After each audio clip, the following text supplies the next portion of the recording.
Hello friends, welcome to my channel. আমি দোয়েল। আপনারা সবাই কেমন আছেন? তো আজকে আমি বানাবো স্পঞ্জ কেক। খুবই ঘরোয়া উপায়ে আমি স্পঞ্জ কেকটা বানানো দেখাবো। তো চলুন আমার কিচেনে রেসিপিটা শুরু করি। কেক তৈরির জন্য আমি চায়ের কাপের 1 কাপ ময়দা নিয়েছি, হাফ কাপ চিনি নিয়েছি যেটা কিনা আমি গুঁড়ো করে নিয়েছি, আর নিয়েছি আমি 1 টেবিল চামচের মতন সাদা তেল। আমি খুবই অল্প উপকরণ দিয়ে কেকটা বানাবো। প্রথমে আমি 2টো ডিম নেব এবং ডিমগুলোকে ফাটিয়ে আমি কুসুমগুলোকে আলাদা করে নেব।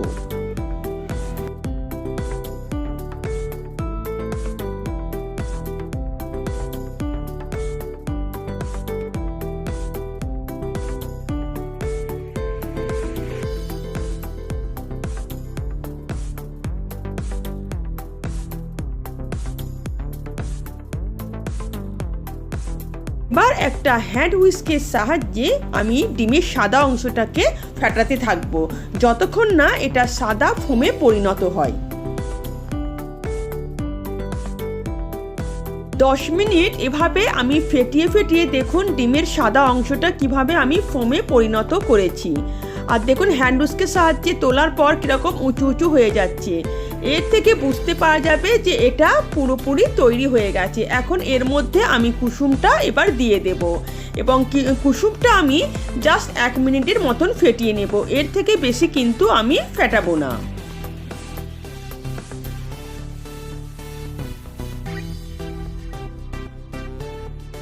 কুসুমটাও ভালোভাবে মেশানো হয়ে গেল।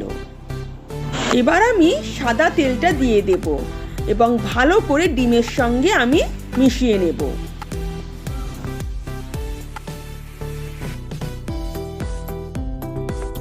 এখন একটা ছাঁকনির সাহায্যে আমি শুকনো উপকরণগুলো চেলে নেব। 1 কাপ ময়দা আর চিনিটা এভাবে চেলে নিলে কি হয়, তাহলে কোনো লাম্পস থাকে না এবং ব্যাটারটা খুবই স্মুথ হয়। আর এর সঙ্গে দেব 1 চামচের মতন বেকিং পাউডার।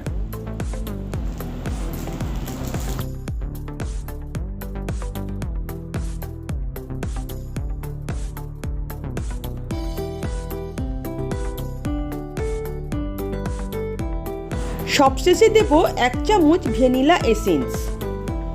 এর মধ্যে আমি সব উপকরণগুলো একবারে দিয়ে দিলাম। আপনারা চাইলে একটু একটু করেও মেশাতে পারেন। এবার একটা হাতার সাহায্যে এভাবে উপকরণগুলোকে মেশাতে হবে, গোল করে ঘুরিয়ে নিতে হবে এবং মাঝখান থেকে কাট দিতে হবে। এটাই কিন্তু মেশাবার নিয়ম। আর এটা কিন্তু খুব তাড়াহুড়ো করলে হবে না, এটা খুব হালকা হাতে আর আস্তে আস্তে করতে হবে। ব্যাটারটা আমি 5-7 মিনিট ধরে এভাবে ফেটাতে ফেটাতে দেখুন কি সুন্দর স্মুথ হয়ে গেছে।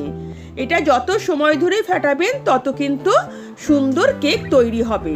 দেখুন আমি কিরকম মেথডে এটাকে তৈরি করছি। ব্যাটার আমার রেডি হয়ে গেছে। এবার আমি কেক টিনটাকেও রেডি করে নেব। কেক টিনটা রেডি করার আগে আমি একটা ডেকচির মধ্যে একটা স্ট্যান্ড বসিয়ে এটাকে আমি 5 মিনিটের জন্য প্রিহিট করতে দিলাম। এবার আমি কেক টিনটাকে রেডি করে নেব। তার জন্য একটা ছোট আমি কেক টিন নিয়ে তার মধ্যে একটা বাটার পেপার আমি গোল করে কেটে নিয়েছি। এবার আমি কেক টিনের মধ্যে 1 চামচের মতন তেল দিয়ে দেব এবং তেলটাকে আমি হাতের সাহায্যে ভালো করে টিনের মধ্যে মাখিয়ে নেব।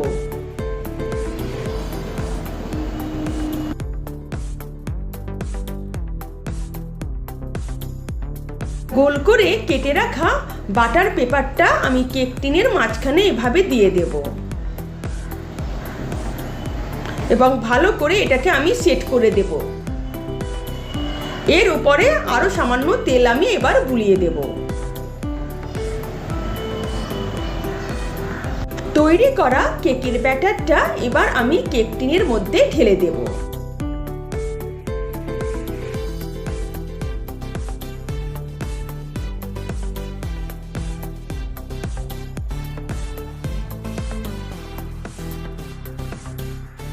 এবার আমি কেক টিনটাকে বেশ খানিকক্ষণ এভাবে ড্যাব ড্যাব করে আমি এয়ার বাবলটাকে বার করে দেব।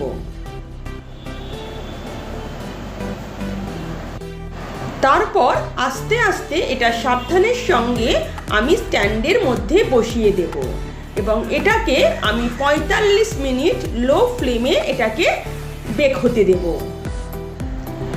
সময় একটু বেশি লাগতেও পারে, মাঝে মাঝে আমি এটা চেক করে নেব।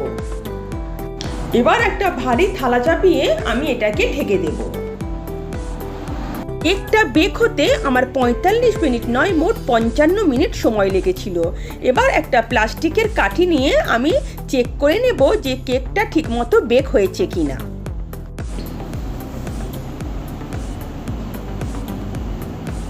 হ্যাঁ, দেখুন পুরো প্লাস্টিকের কাঠিটা কিন্তু পরিষ্কার বেরিয়ে এসছে, তাহলে কেকটা কিন্তু আমার সম্পূর্ণ ভালোভাবে বেক হয়ে গেছে।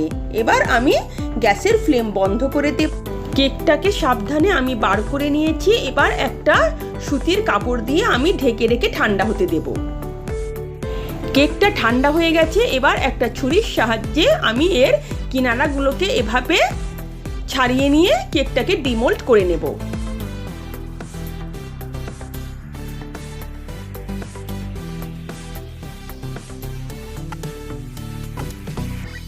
এখন একটা থালার মধ্যে এভাবে কেকটাকে আমি নিয়ে নেব। খুব সহজেই এটা কিন্তু ছেড়ে যাবে।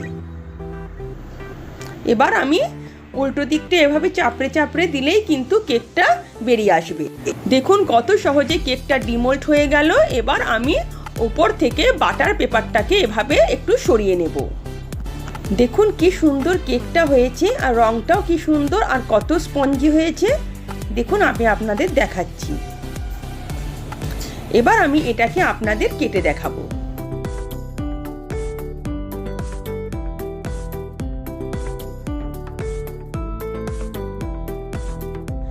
দেখুন কত নরম আর স্পঞ্জি হয়েছে।